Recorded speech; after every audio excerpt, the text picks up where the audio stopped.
On today's episode, I will react to the Chicago Blackhawks officially getting the 19th pick in the 2023 NHL Draft, and I'll also go over defenseman Caleb Jones' season recap. All that and plenty more right here on Locked On Blackhawks. You're Locked On Blackhawks, your daily podcast on the Chicago Blackhawks. Part of the Locked On Podcast Network, your team every day.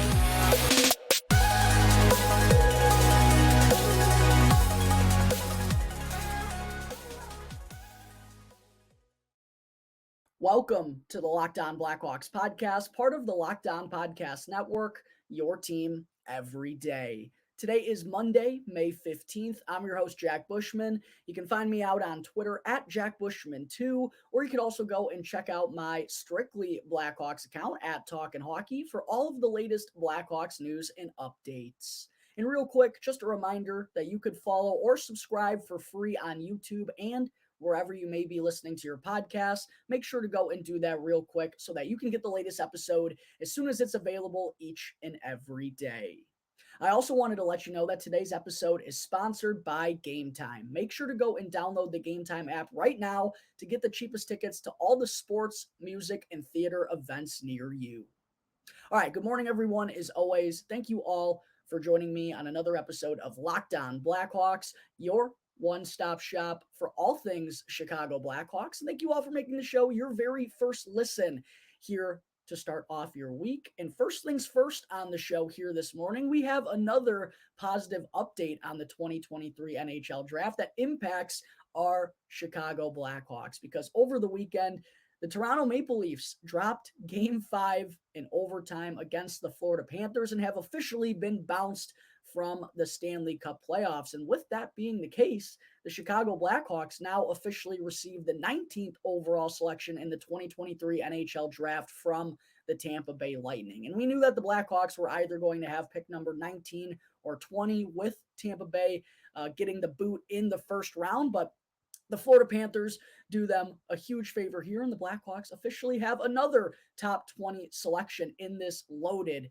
2023 NHL Draft. I actually believe I had someone in my comment section here on YouTube saying that even before this Panthers-Leafs series was over, the Blackhawks already had secured the 19th overall pick. I do not believe that was the case, or else me and several Blackhawks beat writers are incorrect, but it doesn't matter anymore. Regardless, the Blackhawks do officially land the 19th overall selection. Doesn't matter how, that's what they got as of this moment. Shout out to the Florida Panthers for continuing to do some good work for our Chicago Blackhawks. Kind of oddly, we've helped each other out here the last couple of months, right? The Blackhawks beat the Pittsburgh Penguins on one of the final days of the season. That helps the Florida Panthers creep into the Stanley Cup playoffs, and they return the favor to the Chicago Blackhawks here by bouncing out the Tampa Bay Lightning.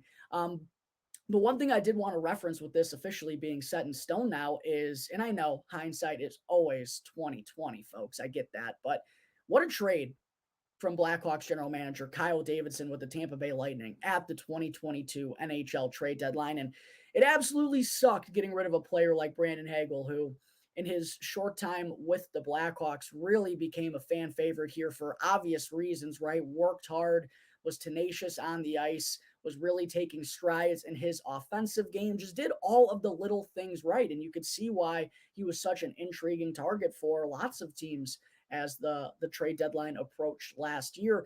But for the Blackhawks to get it's not even just about this. It's, they get the 2 firsts, they get Taylor Radish, they get Boris Kachuk. Feels like a really good return just right off the bat, right?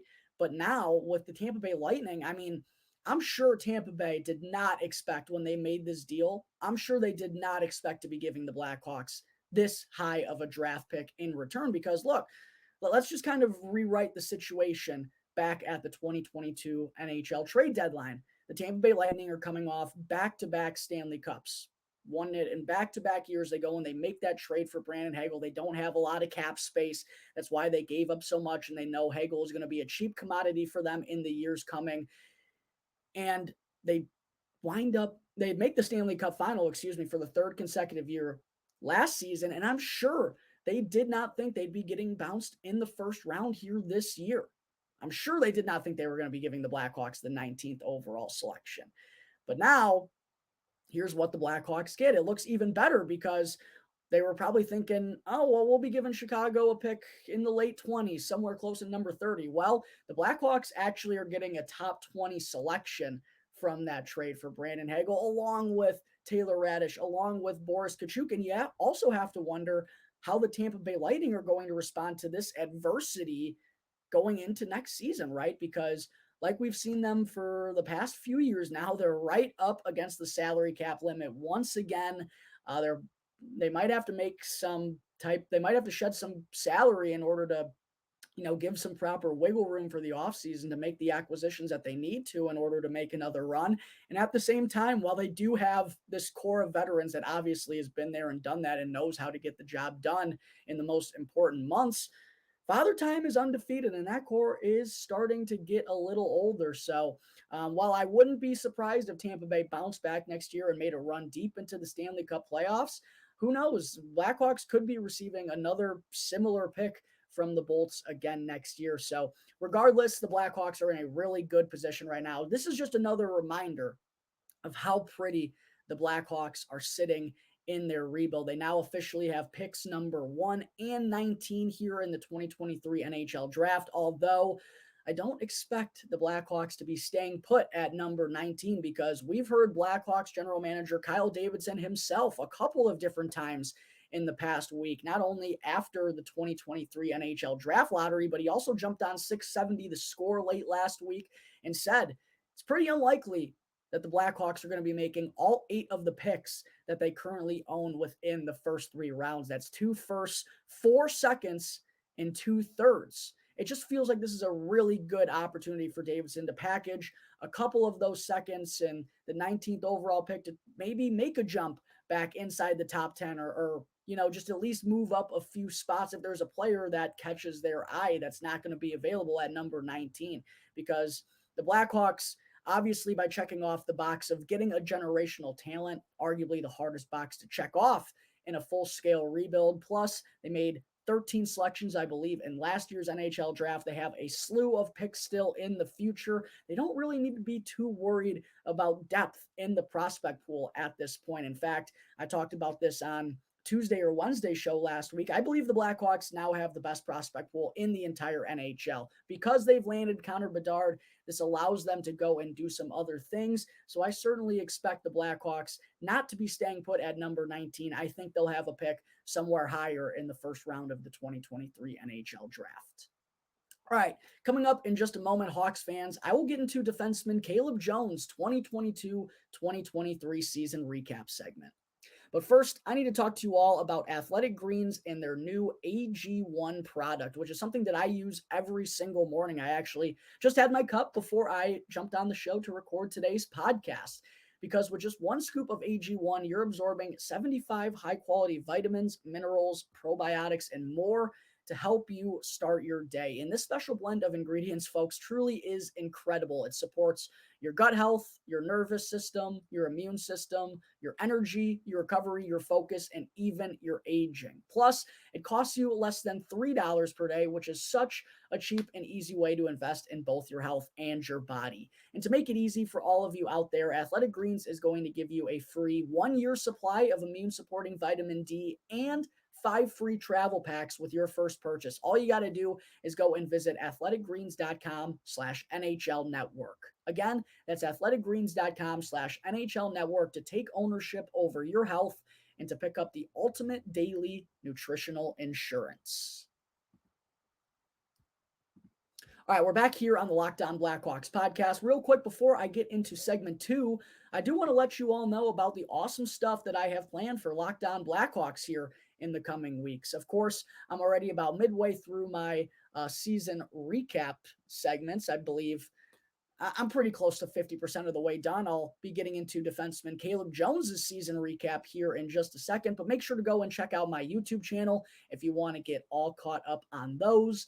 I also plan to have WGN's Joe Brand on the podcast sometime next week for a chat on everything Blackhawks here in the offseason. And then later on this week, I'll be starting to get into NHL draft profiles with the Blackhawks officially having the 19th pick, but do expect them to be moving up. So there will be several prospects that I will be breaking down. And I'm also going to be starting my Chicago Blackhawks end of the season top 10 prospects list this week as well. And then in the future, going to start taking a look at some potential free agent fits for the Blackhawks in their rebuild at this moment. So plenty of good stuff coming up on Locked On Blackhawks here in the next couple of weeks. Make sure to go and subscribe to the YouTube channel to stay up to date on all of that. All right, segment 2, time to get into 25-year-old defenseman Caleb Jones' season recap segment. And Jones, of course, spent his second year with the Blackhawks this past season after being part of the return from the Edmonton Oilers trade for Duncan Keith a couple of years ago. Last year was Jones's first in Chicago. Unfortunately, he got hurt during training camp, wound up missing a pretty good portion of the first half of the regular season, wound up kind of being a regular in the lineup down the stretch in the second half. But this year, Jones was a staple in the Blackhawks lineup basically all season long. And while I don't think he necessarily took, the greatest leaps in terms of his development, I do think he was better than a lot of Blackhawks fans give him credit for. I just feel like if you have the last name of Jones, most Blackhawks fans, even if they're not watching the team, they're just going to hate you for no reason because guess what? Seth signed a big contract. People hate him for that reason. People hate Caleb for the same reason because he's related to Seth Jones. But I'll tell you what, I really do think Caleb Jones, and look, I don't think he was exceptional. I don't think he was a stud out there for the Chicago Blackhawks, but I do think he was better than kind of the narrative that gets thrown around on Twitter about him because while there are still clear flaws in his game, right, and I think that's most noticeable on the defensive side of things, he still, it feels like, a little timid in the rugged areas in front of his own net, in the corners. He's just not a bigger body defenseman. It feels like that's kind of kept him from being just a more sustainable defender. He still also does commit bad turnovers from time to time, makes bad reads. I understand that he's not perfect on the defensive side of things, but the skills that he does provide, and I've talked about this a couple of times on Caleb Jones, the skill that he provides on the back end, it is something that in the current stage of this Blackhawks decor, what they have right now, they don't really have another defenseman that can kind of provide them with the same thing other than his older brother, Seth, because where I think Caleb really thrives and does his best work is in transition when he's carrying the puck up out of the defensive zone. His first passes are usually really solid. The way that he can skate the puck through the neutral zone and make things happen going the other direction, his outlet passes, I think that's really the best part of his game is taking the defense and turning it into offense. Now, as I referenced, he will still sometimes make a shoddy turnover and will make a bad read, but all in all, this is where he kind of rates out the highest in terms of the analytics, being really solid in transition. And quite honestly, look, I'm not someone who uses analytics as the end all be all of how I feel about a player. I think analytics can help you kind of come to a better understanding of how a player plays, especially defensemen, because it's just so hard to break down their numbers. I don't think the analytics ever tell the whole picture, but the analytics, funny enough, really do like Seth Jones. I subscribe to Jay Fresh's hockey cards, which is $5 on Patreon a month. It kind of gives you a little bit more of a breakdown on the analytics of some of these players. And I think it's really helpful with defensemen. But funny enough, Caleb Jones analytically has rated out really well for the last couple of years since joining the Chicago Blackhawks. And I do think that might be a little generous because the eye test tells you, like I mentioned, he still has flaws in his game. But given that he's only 25 years old, and as I talked about, the type of game that he plays and what he provides from the back end, the Blackhawks just don't have a lot of that right now. The tough part is they're going to have a little bit more of that coming up in the system these next few years, right? And that's where it kind of, to me, becomes tough to make a decision on what to do with Caleb Jones in the future as he's set to be a restricted free agent this summer. Personally, I think when you look at these analytics and you look at the numbers and you look at the game he plays, I personally would be willing to take a chance on Caleb Jones for one more year because the Blackhawks, while they have landed Bedard and things have changed and the buzz around Chicago is different, I don't think this team is going to be all that aggressive next season. I think they still want to stay the course. Kyle Davidson wants to follow through with the plan that he has set in place, and that's not to be too aggressive. That's to not rush anyone along. So I think next year is still an opportunity where when you have a guy like Caleb Jones, you can kind of throw him out there, almost like a Boris Kachuk, like a make or break type season to show this organization that you have the skill and you have the talent to be part of the future here. I feel like the Blackhawks are in a good position where they can bring Caleb back for one more year, but at the same time, after they signed Jared Tenorti to a contract extension, Kevin Korchinski could be making the jump to professional hockey next year. Then they have Alex Vlasic, Isaac Phillips, Wyatt Kaiser, three guys who are also all left-handed defensemen who are going to be trying to be NHLers next season. So the real trouble is, where exactly does Caleb Jones fit into the lineup next year? Because after re-signing Jared Tenorti, it just almost feels like he's kind of going to be considered an odd man out. Like I said, I personally would be willing to give him one more chance because of the way he plays the game. But if the Blackhawks were to go a different route, I really couldn't blame them, because in terms of the depth chart, it's just a numbers game and feels like it's just a little too tight on the back end right now for Caleb Jones to be coming back. But that's what's making this whole situation so intriguing. It feels like no one around the Blackhawks has any sense as to whether or not Caleb Jones is going to be coming back. But yeah, I personally would be willing to take a gamble, but if the Blackhawks don't, I do kind of get it. But with that being said, let's get into Caleb Jones's numbers here from his second year with the Chicago Blackhawks. I mentioned he missed a lot of time his first year in Chicago due to injury. Well, he ended up playing in 73 of the 82 games for the Blackhawks this season. That's obviously a career high for Caleb, 22 more games than he played in last year. I was a little disappointed, though, playing in 73 games to see him only score 4 goals this year is kind of underwhelming, because I also thought that was one of his better attributes based on what we saw out of him in his first season with the Hawks. He had 5 goals in 51 games. The year prior was actually tied with Seth for the team lead among all Blackhawks defensemen. So for him to only have 4 in 73 games this year, I would have liked to see that number be up a little bit more. Assists, Jones tallied 12 in 73 games this year. That's up from the 10 he had the year prior, but still probably not the leap offensively that I was hoping to see him take, considering he got 22 more games of action this season. Did set a career high with 16 points, only up 1, though, from the year prior. Just would have liked to see him do a little bit more offensively. Now, to be fair, this Blackhawks group this season was certainly more offensively challenged than they were the year prior, when they still had Patrick Kane, Alex DeBrincat, Dylan Strome, Dominic Kubalik, Kirby Dach. They were certainly a more capable offensive bunch the year before, and got to think that played an impact in some of Caleb's numbers being a little bit more down, and maybe not necessarily the leap we were wanting to see from him in that area.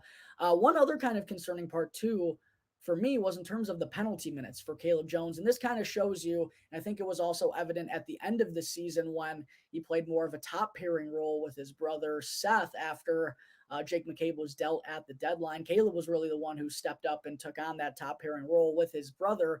I'm sure having that larger role played a part in this, but Caleb had 40 penalty minutes in his 73 games played this season. I think that kind of goes hand in hand with the defensive struggles that I talked about, because that was a career high by 22 penalty minutes. He had never accrued 20 penalty minutes in a season before. This one, I know he got a greater opportunity, but would have liked to see him stay out of the box, and that is something he's definitely going to have to work on in the offseason. Whether he returns to Chicago or not, he's going to have to stay out of the box a little more frequently as someone who's not necessarily a penalty killer. Power play goals, I don't think Caleb's ever going to be necessarily a quarterback for a man advantage, but he did net his first career power play goal this season. I don't think even if he does get brought back, he's going to be getting much of an opportunity on the power play, though, with Seth being there. Kevin Korchinski is looking like he could be a power play point man of the future, and Wyatt Kaiser is known for his offensive game as well. So I highly doubt Caleb Jones, if he is coming back, is going to be getting more power play time for the Blackhawks this season. I talked about how he only scored 4 goals in 73 games this season. Part of that was the shooting percentage was down to 4.7% this year after being at 8.8% the year prior. In terms of time on ice, I did reference Caleb really saw a bump up in the Blackhawks lineup for those final 20, 25 games of the season or so, was a regular over 20 minutes of ice time, ended up averaging 19 minutes and 13 seconds on the year, which is up from 16 minutes and 43 seconds the year prior. In terms of blocks and hits, this is maybe where I was the happiest with Caleb Jones this season. 118 block shots this year. You kind of have to be willing to do that if you're going to be playing on the top defensive pairing, playing in the toughest situations, playing with the anchor on D that is Seth Jones, you're going to get a lot of defensive responsibilities. So to see Caleb be a willing partner, even in a difficult Blackhawks season where wins were hard to come by, to see him block 118 shots, up from 58 the year prior, kudos to Caleb Jones for sacrificing the body. And he was also way more physical this year than we've ever seen him as well. Set a career high with 116 hits. That's up from 77 the year before. So in terms of the physicality and the willingness to sacrifice the body, I was really proud and impressed with what I saw out of Caleb Jones on the top pairing at the end of the year in those areas.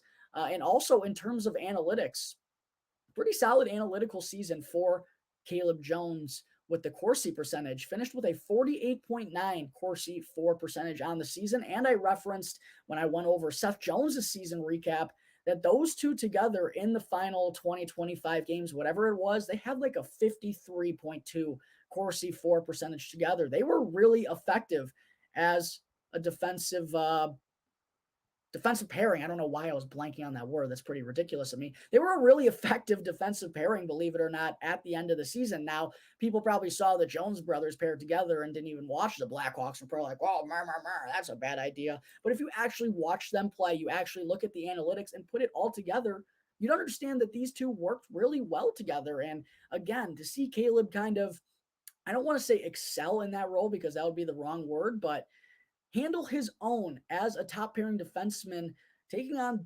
big responsibilities, a big role for this Blackhawks team at the end of the year, being still only 25 years old with not a ton of NHL experience under his belt. He's been around for a while, but I still don't believe he's played 200 games in the NHL. For him to respond the way he did, that's why I personally would be leaning towards bringing Caleb Jones back and giving him another opportunity. I thought, while the offensive numbers could have been better, I don't think he was as terrible as people kind of made him out to be. Maybe this is a controversial grade, but all in all, taking everything into consideration, I'm going to give Blackhawks defenseman Caleb Jones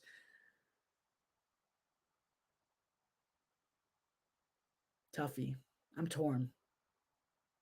I'm going to give him a C+. I was torn between a B- and a C+.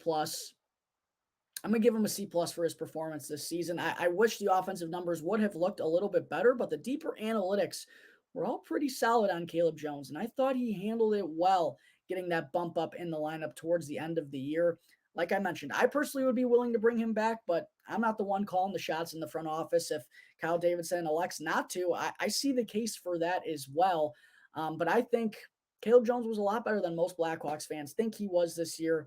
I'd give him another look. We'll ultimately see where the Blackhawks, what they end up deciding to do here in the next couple of months.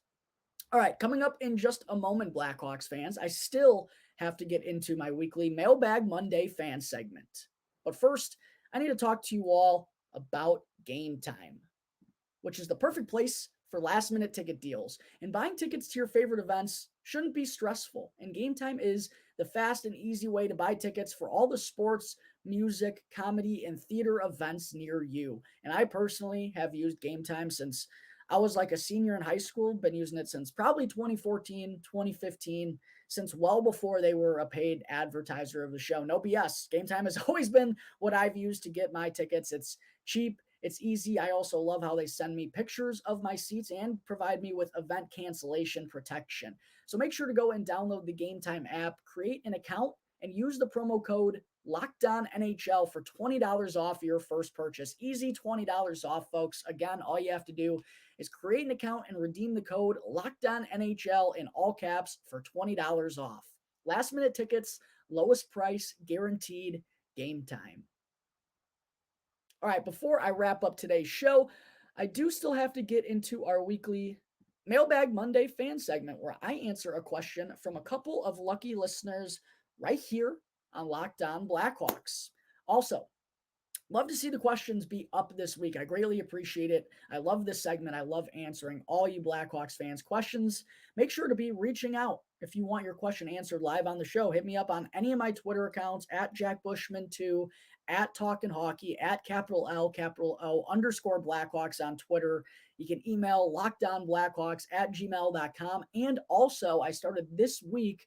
Go and click on my YouTube channel, hit the community tab at the top, and you'll see that's where I've posted my mailbag questions, where you can provide your Mailbag Monday question. Easy spot for you to find on the Locked On Blackhawks YouTube channel. If you have a question, make sure you're reaching out. I love to see the questions get an uptick this week.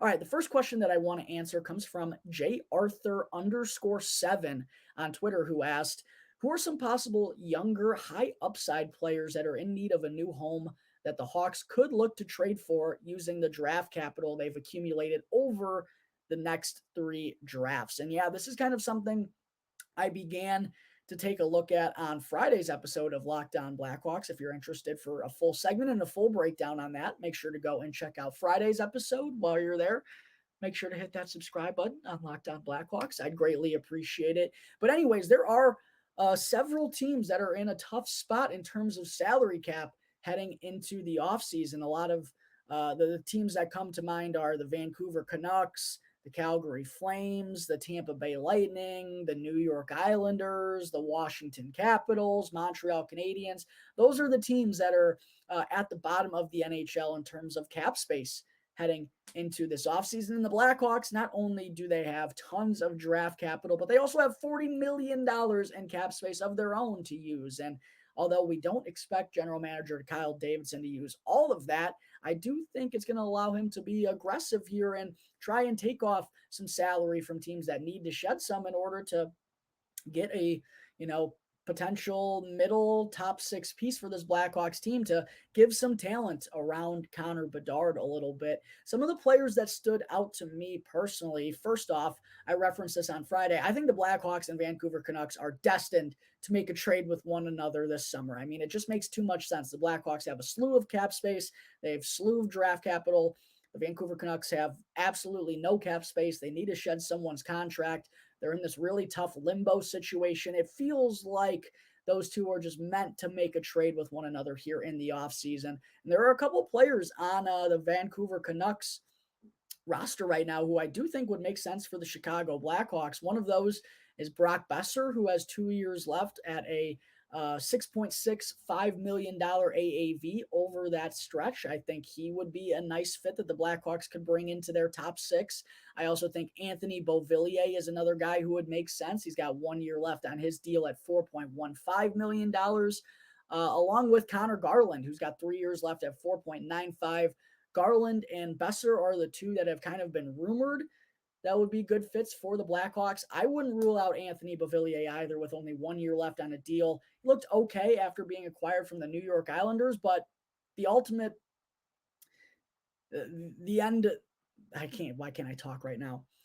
Regardless, the Vancouver Canucks are going to have to shed a contract here in the offseason. They're going to have to get rid of someone. I feel like those are probably the 3 most likely candidates that at least fit in to what the Blackhawks would be wanting.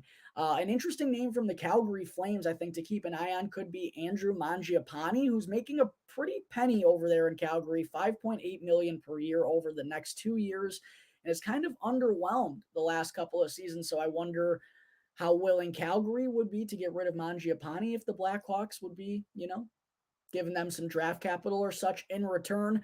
From the New York Islanders, I think Josh Bailey is a really interesting one as well, someone who spent his entire NHL career with the Islanders, but as they've just failed to get over that hurdle, and it's kind of clear they need to go in a new direction as a team in order to be successful. I do wonder if Josh Bailey is someone that the Islanders would be willing to part ways from.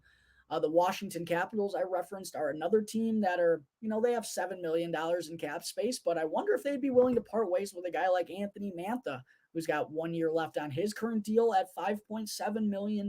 Like, he's been underwhelming so far there in Washington, and to make nearly $6 million a year, like, you think they'd be wanting better production out of him. So that's kind of a name that I thought would be interesting. Those are the biggest ones that I would say make the most sense, at least to me at this point in time. I also wanted to throw out Mike Hoffman for the Montreal Canadiens. I know he's a little bit older than most of these guys. Besser, Garland, Beauvillier, Mangiapane, all those guys for the most part are still 25 to 28 years of age. They're not at the end stages of their career. Yeah, Josh Bailey is a little bit older. Same with Mike Hoffman, but I do wonder if the Blackhawks want to add some goal scoring inside their top six. And Hoffman only has 1 year left on his current deal at $4.5 million. The Canadiens could use some salary cap to shed this offseason as well. So those are kind of the names that I'm looking at right now. That would make the most sense, at least to me, for the Blackhawks to try and acquire to help these teams shed some of their salary. The next question I wanted to answer comes from Landon McClellan on Twitter, who asked, "Hey, Jack." Hey, Landon. "My question is, since Davidson can focus on that 10th pick, he should look to move up to 10 to 12. Targeting players like Gabe Perreault, Oliver Moore, and Colby Barlow would be amazing if we can get a deal done." Yeah, I think that's the range that would make the most sense for the Blackhawks to trade up to. I don't think anyone inside the top 5 is necessarily going to be trading. I think those picks are all set in stone. I do wonder, though, if Matvei Michkov starts to slide, and we've heard Kyle Davidson say that he wouldn't be opposed to taking Michkov even if he does elect to stay over in Russia for a couple of more years. The Blackhawks wouldn't really have a problem with that. So I do wonder if he goes outside of the top 5 and maybe even the top 6. I think Arizona's probably going to be keeping their pick at number 6. If he falls after the top 6, then I think that's when the Blackhawks could be trying to move up more towards 7, 8, and 9. I think that would make the most sense. If Michkov doesn't slide, I think 10 to 12 makes a little bit more sense. But it's going to be interesting to see what happens. The Philadelphia Flyers have pick number 7. They did just name Keith Jones as their new president of hockey ops. Danny Briere is now the full-time GM. Kind of find it hard-pressed to think that they'd want to pass on their first top 10 draft pick as kind of a new regime there. So I ultimately do think the Flyers would probably stay home. But if Michkov slides and they don't want him, I do think that would be a good spot for the Blackhawks to trade up to. But the most likely situations that I've talked about where I think it makes the most sense for the Blackhawks to trade up, number 8 with the Washington Capitals. I also think that could be a chance with Anthony Mantha too. I think number 8 makes a lot of sense for the Blackhawks to try and trade up with. The St. Louis Blues at number 10 do make a lot of sense as well. It's just kind of, do these two Central Division rivals really want to be helping each other out? You don't see deals between those types of teams happen very often. So I think there's kind of an asterisk next to that one. At the same time, the Blues are not in the best spot cap space wise, and I do wonder if the Blackhawks wiggle room could lead to general manager Doug Armstrong wanting to make a deal work. So yeah, Washington at 8, I think, is a potential trade up spot. St. Louis at 10 potentially could be one, and then if not there, Vancouver at number 11. Like I said, I think those two teams are destined to make a trade with one another here in the offseason. So those would kind of be the 3 most likely spots for the Blackhawks to trade up to. And I will be getting into some NHL draft profiles here later on this week. And yes, I will be getting into Gabe Perreault, Oliver Moore, and Colby Barlow. Next question I wanted to answer comes from Justin Vasquez, who asked, what are some possible cap casualties the Hawks can take on to get extra picks in return? Vancouver and the 11th come to mind, but what else? So the reason why I wanted to answer this question, Justin, is I did just kind of name all of the cap casualties that the Blackhawks could go and pursue here in the offseason, but I don't think they're going to be doing that in order to get draft picks in return, because I've talked about the 50 contract limit that the Blackhawks have to be wary of, and you don't want to have too many prospects in the organization because you don't want to hit the 90 player limit. There are some things that the Blackhawks have to think about in the future with all these draft picks that they already have. And I also think that's a reason why they're in such a good spot to trade up from number 19, is because they kind of don't want to be having this many draft picks at this point. They have so many in the future years that they can kind of shed a couple here. I don't know how many more they're going to be wanting to take on necessarily. So I think instead of taking on more draft picks, the Blackhawks are going to be trying to take on players, trying to give themselves short-term deals, guys that aren't going to be on the books for a long time, but can come in and provide some offense, can be a filler into the lineup can maybe help out Connor Bedard and Lucas Reichel and these youngsters as they try to, round out their games and become stars for this Blackhawks organization. I think that's really where, or the mindset that the Blackhawks are going to have, not really getting draft picks at this point in time. I think it's more about getting players at this point. The last question I wanted to answer comes from Peter Olbrich on YouTube, who asked, what are the chances of the Hawks drafting Bedard's line mates next year? How are they rated? They did well with DeBrincat. Yes, the Blackhawks did do well with DeBrincat and Strome and Radish, obviously. And Stan Bowman always had this weird obsession with former Blackhawks and guys who played together at the same junior teams and the United States Development Program in Notre Dame. I don't know. It was all weird under Stan Bowman. But there is one prospect from the Regina Patriots, the Regina Pats, I should say, that I do think would be interesting, and that is Tanner Howe, who is 17 years old. He's eligible here for the 2023 NHL Draft. He had 85 points in 67 games this year, most of which came while playing on the top line with Connor Bedard. 36 points, 49 assists in his second year with Regina. Other than that, everyone that Bedard played with either is an overager or they've already been drafted, but Tanner Howe is kind of the one that I think is the other Regina Pat that will pop up along draft boards. I don't know necessarily where he's supposed to go. I'll kind of take a deeper look into that once I get into my draft profiles, but he's really the only one from Regina that the Blackhawks should be keeping an eye on. But I do think that is a really good question, Peter. Why not? Obviously, I'm sure the Blackhawks have had tons of looks at Connor Bedard this year. They've probably had looks at Tanner Howe as well. They like what they see. Wouldn't be the most surprising thing in the world to see them draft someone who was established chemistry and played with Connor Bedard for a long time. We'll see how that all shakes out, but Tanner Howe is really the only one from Regina who the Blackhawks could even have an eye on going into this year's draft.